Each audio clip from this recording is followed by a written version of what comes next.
નમસ્કાર, સ્વાગત છે આપનું. હું છું સમીર. રાજ્યમાં કાળઝાળ ગરમી યથાવત છે. 8 શહેરોમાં તાપમાનનો પારો 40 ડિગ્રીને પાર પહોંચી ગયો, તો સુરેન્દ્રનગર અને ભુજમાં 43 ડિગ્રી તાપમાન નોંધાયું. સૌથી ગરમ શહેર તરીકે આ બંને શહેર જોવા મળ્યા. ડીસામાં 42.1 ડિગ્રી સેલ્સિયસ તાપમાન, રાજકોટ અમરેલીમાં 41.6 ડિગ્રી, કંડલામાં 41 ડિગ્રી અને અમદાવાદમાં 40.9 ડિગ્રી સેલ્સિયસ તાપમાન નોંધાયું અને વડોદરામાં 40.2 ડિગ્રી તાપમાન.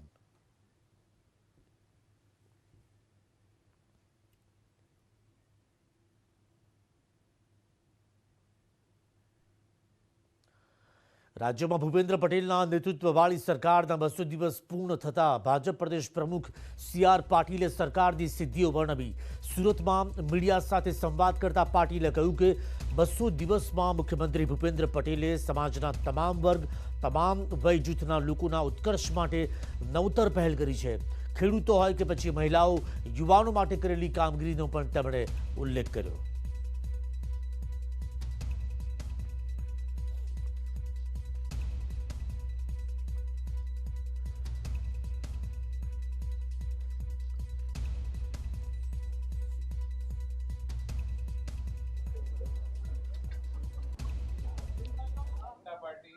રવિ તેમજ ઉનાળુ પાક માટે પણ વ્યાજ સહાય મળી રહે તે માટે સાથે જ પશુપાલકો, માછીમારો એમને પણ કૃષિ સમકક્ષ મૂકી ટૂંકી મુદતના ધિરાણ પર વ્યાજ સહાય આપવાની નવી યોજના બજેટમાં જાહેર કરવામાં આવી છે.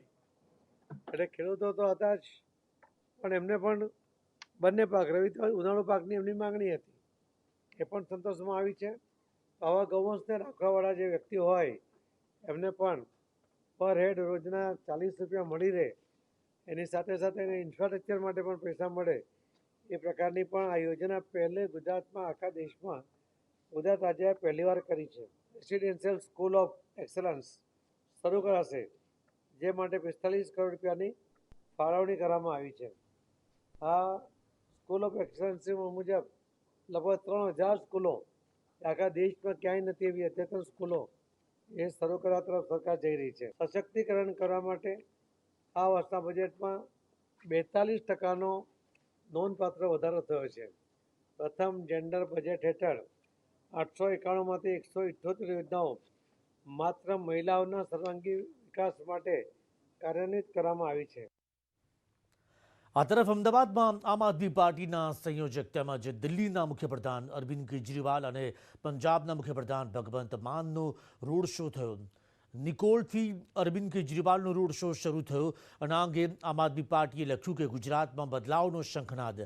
આ સાથે જ આમ આદમી પાર્ટીએ દાવો કર્યો કે અરવિંદ કેજરીવાલના રોડ શોમાં સમગ્ર ગુજરાતમાંથી આપના કાર્યકરો ઉમટી પડ્યા. રોડ શોમાં આપના નેતા ઈસુદાન ગઢવી અને પ્રદેશ પ્રમુખ ગોપાલ ઇટાલિયા પણ ભગવંત માન અને કેજરીવાલની સાથે રહ્યા.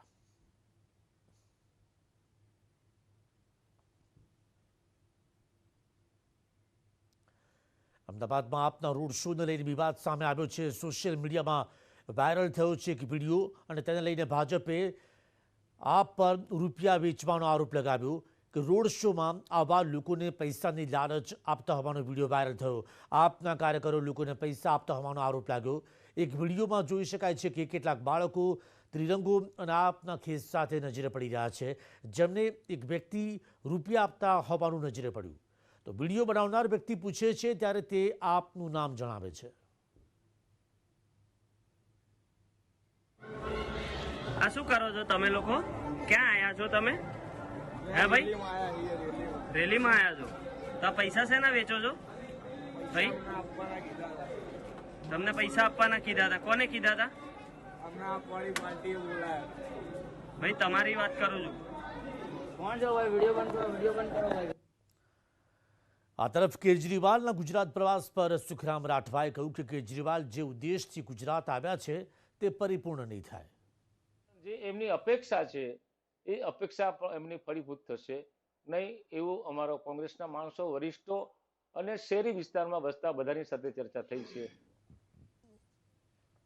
કયા પક્ષમાં જોડાઈને રાજકારણમાં સક્રિય પ્રવેશ કરશે નરેશ પટેલ? આ સવાલ ઘણા સમયથી ચર્ચાઈ રહ્યો છે. હાલ તો તમામ પક્ષો ખેંચતાણ પણ કરી રહ્યા છે અને કોંગ્રેસે તો એવું પણ કહી દીધું કે નરેશ પટેલ જોડાશે તો કોંગ્રેસ ખભે બેસાડીને ચૂંટણી લડવા તૈયાર છે.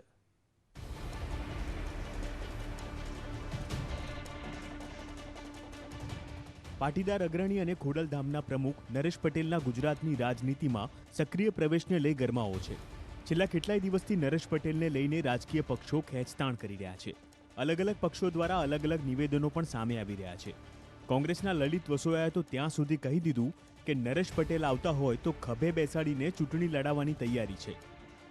જો નરેશભાઈ ધોરાજી અને ઉપલેટામાં લડવા ઈચ્છુક હોય અને પાર્ટી કહેતી હોય તો અમારા અહોભાગ્ય છે અને સ્વૈચ્છિક રીતે હું આજ મીડિયાની સામે કહું છું કે નરેશભાઈને ખંભે બેસાડી અને ધોરાજી ઉપલેટાની અંદર ચૂંટણી લડાવવાની અમારી તૈયારી. જો કોઈ પણ વ્યક્તિ કોઈ પણ પાર્ટીમાં જવા માટે સ્વતંત્ર છે, એટલે મારી જાણ મુજબ સુધી એમણે કોઈ પાર્ટીમાં જવાનો નિર્ણય કર્યો નથી. એમના ઓફિશિયલ પ્રવક્તાએ પણ ગઈકાલે એવું કહ્યું છે કે આવો કોઈ નિર્ણય હજુ થયો નથી.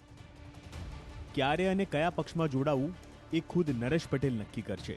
પરંતુ એ પહેલા રાજકીય પક્ષો દ્વારા થઈ રહેલી પતંગબાજીથી ગુજરાતનું રાજકારણ ઉનાળાની ગરમી જેટલું જ ગરમ છે. Bureau report, news 18 Gujarati.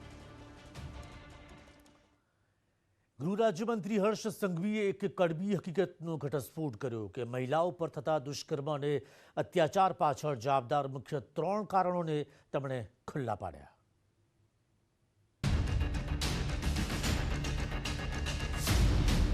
સુરતના સરથાણામાં એક કાર્યક્રમમાં સંબોધન કરતા ગૃહ રાજ્યમંત્રી હર્ષ સંઘવીએ કહ્યું કે દુષ્કર્મની ઘટનાઓ બને ત્યારે આપણે તરત જ પોલીસને જવાબદાર ઠેરવવા લાગીએ છીએ.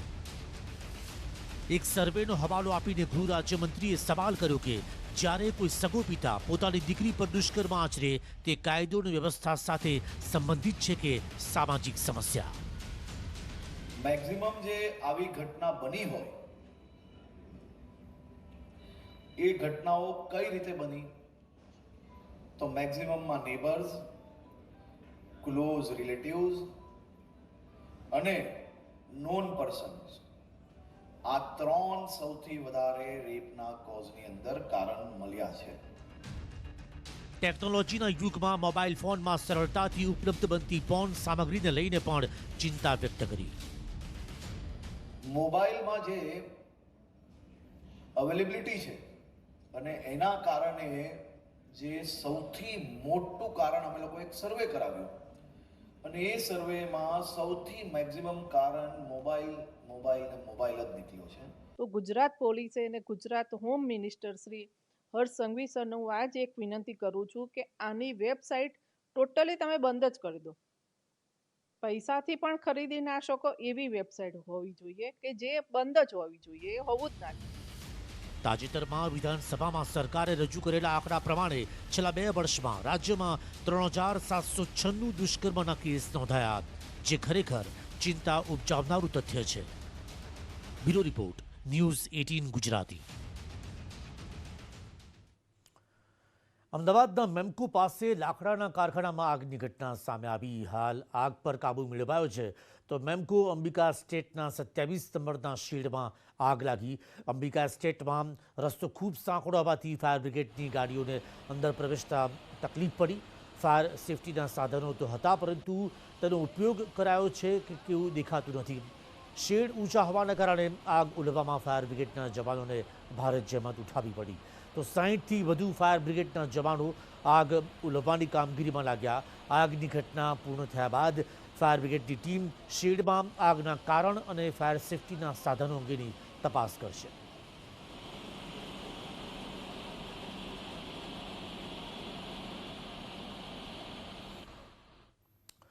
શિક્ષકની ગરિમાને લજવતા 2 કિસ્સા એ સામે આવ્યા છે અને નવસારીમાં શિક્ષકે અશ્લીલતાની હદ વટાવી તો ઉનામાં શિક્ષિકાએ વિદ્યાર્થીઓ પાસે માલિશ કરાવતા વાલીઓ રોષે ભરાયા.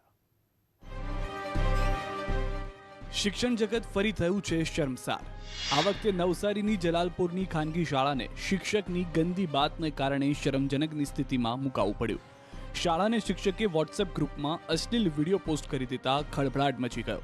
શિક્ષકની આ હરકત બાદ વાલીઓમાં રોષ ભભૂકી ઉઠ્યો, કેમ કે વોટ્સએપ ગ્રુપમાં વિદ્યાર્થીનીઓ પણ હતી. શાળામાંથી કાઢી મુકતા શિક્ષકે આ કૃત્ય બદલાની ભાવનાથી કર્યું હોવાનું માનવામાં આવે છે. વાલીઓની ફરિયાદ બાદ આ મામલે સંચાલકોએ શિક્ષક સામે કડક પગલાં લેવાની તૈયારી દર્શાવી છે. અમારા જે એક ટીચર છે જેને અમે એમને કાઢી મૂક્યા હતા સ્કૂલમાંથી, તો એમણે એક શાળાના ગ્રુપમાં જેમાં બચ્ચાઓ યુઝ કરે છે વોટ્સએપ ગ્રુપ, એમાં એમણે એક પોર્ન વિડીયો મૂક્યો હતો. એના લઈને અમે એના જે આક્રોશ છે અમારો બી એ ટીચર ઉપર અમે બતાવીએ છીએ અને એના ઉપર સ્ટ્રિક્ટ એક્શન થાય એવી અમે આશા રાખીએ છીએ. માત્ર નવસારી જ નહીં, ઉનાના વાંસોજ ગામની સરકારી પ્રાથમિક શાળામાં શિક્ષિકાએ છાત્રો પાસે બામથી માલિશ કરાવતા હોબાળો મચી ગયો. શિક્ષિકાને ખભામાં દુખાવો થતા વિદ્યાર્થીઓ પાસે માલિશ કરાવી હોવાનો આક્ષેપ થયો. 3 દિવસ પહેલા બનેલી ઘટનાનો ઓડિયો વિડીયો વાયરલ થતા વાલીઓ ધુઆપુઆ થયા અને શાળા પહોંચીને શિક્ષિકા વિરુદ્ધ હલ્લાબોલ કર્યું. શિક્ષિકાએ માત્ર માલિશ જ નહીં પરંતુ વિદ્યાર્થીને લાફાવાળી કર્યાનો પણ આક્ષેપ છે. વાંસોજ ગામની આ સરકારી પ્રાથમિક શાળાને અગાઉ શિક્ષકોના વિવાદને લીધે તાળા મારવા પડ્યા હોવાની ફરિયાદો પણ ઉઠી હતી. આ મામલો પણ હજુ શાંત થયો નથી. ત્યાં વાંસોજ પ્રાથમિક શાળામાં 3 દિવસ પહેલા એક શિક્ષિકાએ વિદ્યાર્થીઓ પાસે પોતાના ખભે બામની માલિશ કરાવ્યાની અને એક છાત્રને ઝાપટો માર્યાની વાત બહાર આવતા આ શાળા ફરી વિવાદના વંટોળમાં ફસાઈ છે. Bureau report, news 18 Gujarati. આપણું ગુજરાતમાં જોઈશું વધુ કેટલાક સમાચાર બ્રેક બાદ.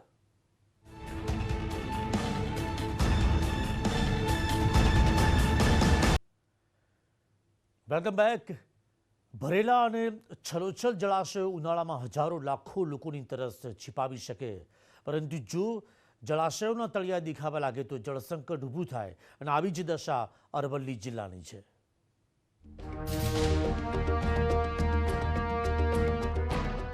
સામાન્ય રીતે ઉનાળાના અંતમાં પાણીની તંગી બુમરાણ મચાવતી હોય, પરંતુ અરવલ્લી જિલ્લામાં અત્યારથી જ જળ સંકટની સ્થિતિ સર્જાઈ છે. પીવાના અને વપરાશના પાણી તળિયા ઝાટક થતા દેખાઈ રહ્યા છે. હજુ તો ગરમી વધવાની આગાહી છે, ત્યારે જિલ્લાના જળાશયોમાં સંગ્રહાયેલું પાણી પૂરું પડશે કે કેમ એક મોટો સવાલ છે. ઉનાળાના પ્રારંભે જ માજૂમ ડેમમાં 32%, મેશ્વો ડેમમાં 28% તેમજ વાત્રક ડેમમાં 21% જ પાણીનો જથ્થો છે. અરવલ્લી જિલ્લાના જીવાદોરી સમાન મેશ્વો, માજૂમ અને વાત્રક ડેમમાંથી અગાઉ કરતા 4 MLD પાણી અરવલ્લી વાસીઓને વધારે આપવું પડી રહ્યું છે. બીજી તરફ લોકોને ભીતિ છે કે આવી જ સ્થિતિ રહી તો પીવાના પાણીના પણ ફાંફા પડશે. ઉનાળાની શરૂઆત થઈ ગઈ છે, કાળઝાળ ગરમી એકદમ વધી ગઈ છે. જિલ્લામાં ડેમોમાં પાણી ઓછું થઈ ગયું છે. સિંચાઈની લગભગ જરૂરિયાત ઓછી છે, મળવાની નહીં જરૂરિયાત ઓછી છે. પણ જો આવું પરિસ્થિતિની જો વરસાદ લંબાયો કે પીવાના પાણી સમસ્યા સર્જાઈ શકે છે. અરવલ્લી જિલ્લામાં ડેમની સ્થિતિ ચિંતાજનક છે. ડેમ વિભાગના અધિકારીઓ પણ કહે છે કે પાણીનો જથ્થો મર્યાદિત છે અને જો ચોમાસામાં વરસાદ ખેંચાશે તો સ્થિતિ વધુ વિકટ બનશે. ગત ચોમાસા દરમિયાન અપૂરતો વરસાદ પડવાના કારણે જિલ્લાના જીવાદોરી સમાન જળાશયો જેવા કે વાત્રક, મેશ્વો, માજમમાં પૂરતો પાણીનો જથ્થો ઉપલબ્ધ થઈ શકેલ ન હતો. ઉનાળાનો પ્રારંભ થઈ ચૂક્યો છે અને ગરમીએ માજા મૂકી છે, ત્યારે પાણીનો વપરાશ પણ વધેલ છે. જિલ્લાના ડેમોની વાત કરીએ તો વાત્રકમાં 21%, મેશ્વોમાં 28.78% અને માજમમાં 32% જથ્થો ઉપલબ્ધ છે. ઉનાળાની શરૂઆતમાં જ અરવલ્લી જિલ્લા પર આવી પડેલા જળ સંકટ સામે તંત્ર કેવી રીતે બાદ ભીડશે એક પાણીદાર પ્રશ્ન છે.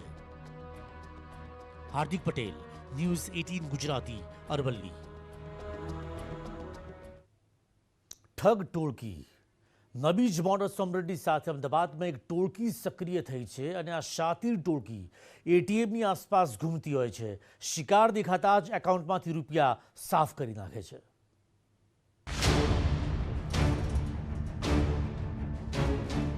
એટીએમમાંથી રૂપિયા ઉપાડતા રહેજો સાવધાન, ક્યાં તમારું એકાઉન્ટ સાફ ન થઈ જાય. એટીએમ સેન્ટરમાં શાતીર ટોળકી સક્રિય. જો તમે એટીએમ સેન્ટરમાં હોવ અને કોઈ વ્યક્તિ મદદ કરવાનું કહે તો તરત જ એલર્ટ થઈ જજો. એટીએમ સેન્ટરમાં ઉભેલા વ્યક્તિની મદદ લીધી હોય તો લાખો રૂપિયા ગુમાવવાનો વારો આવી શકે છે. અમદાવાદ શહેરમાં હાલમાં જ એવા 4 કિસ્સા બન્યા જે લોકો માટે લાલ બત્તી સમાન છે. ખાડિયામાં એક વૃદ્ધ મહિલા એટીએમ સેન્ટરમાં હતા ત્યારે ત્યાં આવેલા શખ્સોએ મદદ કરવાના બહાને કાર્ડ બદલીને પિન જાણી લીધું. શાતીર શખ્સોએ આ વૃદ્ધ મહિલાના એકાઉન્ટમાંથી 1,12,000 રૂપિયા ઉપાડી લીધા. આ ઉપરાંત ઠક્કરનગર પાસે વૃદ્ધની નજર ચૂકવીને ગઠિયાએ કાર્ડ ચોરી લીધું. વૃદ્ધ હજી તો એટીએમ બહાર નીકળ્યા ત્યાં તો તેમના એકાઉન્ટમાંથી 1,49,000 રૂપિયા સાફ થઈ ગયા. નરોડા અને નિકોલમાં પણ કેટલાક ગઠિયાઓએ આ જ રીતે ચાલાકી કરી. આવા લોકો મોટા ભાગે વૃદ્ધ લોકોને ટાર્ગેટ કરતા હોય છે કે જેમને દેખાવામાં થોડું પ્રોબ્લેમ હોય, ચાલવા માટે અશક્ત હોય. આવા લોકોને એક મદદ કરવાના આશયથી એમની પાસે સોફ્ટલી જઈ અને કે લાવો હું આપને મદદ કરું છું. અત્યારે આવા લોકોને ના કોઈ એટીએમ આપવું જોઈએ, ના એમની સાથે કોઈ પાસવર્ડ, આપના એટીએમના પાસવર્ડનું કોઈ શેરિંગ કરવું જોઈએ. અમદાવાદમાં એટીએમને ટાર્ગેટ બનાવતી ગેંગ અનેકવાર ઝડપાઈ ચૂકી છે, પરંતુ હમણાંથી જે ઘટનાઓ સામે આવી છે તેમાં ગેંગની મોડસ ઓપરેન્ડી જરા જુદી છે. એટીએમ સેન્ટરમાં પહેલાથી જ એક વ્યક્તિ હાજર હોય છે અથવા કોઈ વ્યક્તિ પૈસા કાઢવા જાય ત્યારે ઘૂસે છે. ત્યાં હાજર વ્યક્તિની આસપાસ રહી પિન નંબર જાણી લે છે.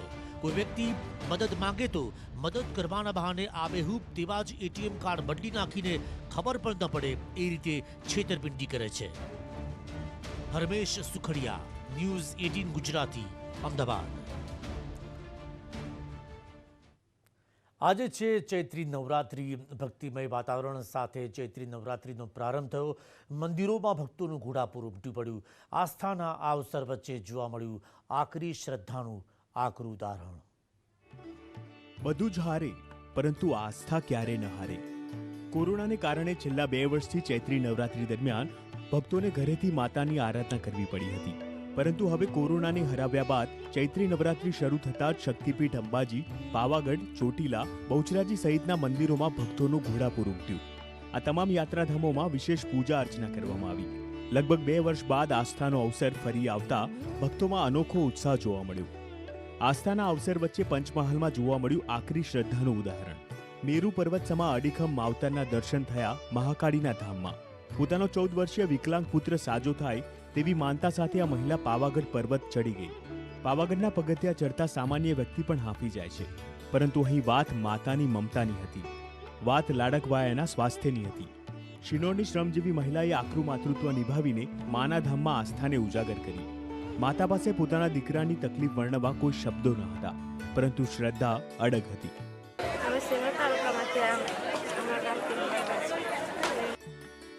અડગ શ્રદ્ધાનું આનાથી બીજું ઉદાહરણ કયું હોઈ શકે, જ્યાં એક જનેતા પુત્રના સ્વાસ્થ્ય માટે પાવાગઢના પગથિયા સર કરી જાય.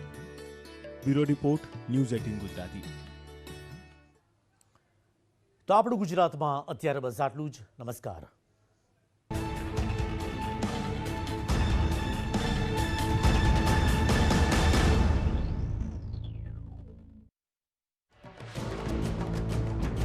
ચીને પરમાણુ બોમ્બ છુપાવવા બનાવી ટ્રેન. શું ચાલતી ટ્રેનથી છોડશે મિસાઇલ? બોમ્બવાળી bullet train.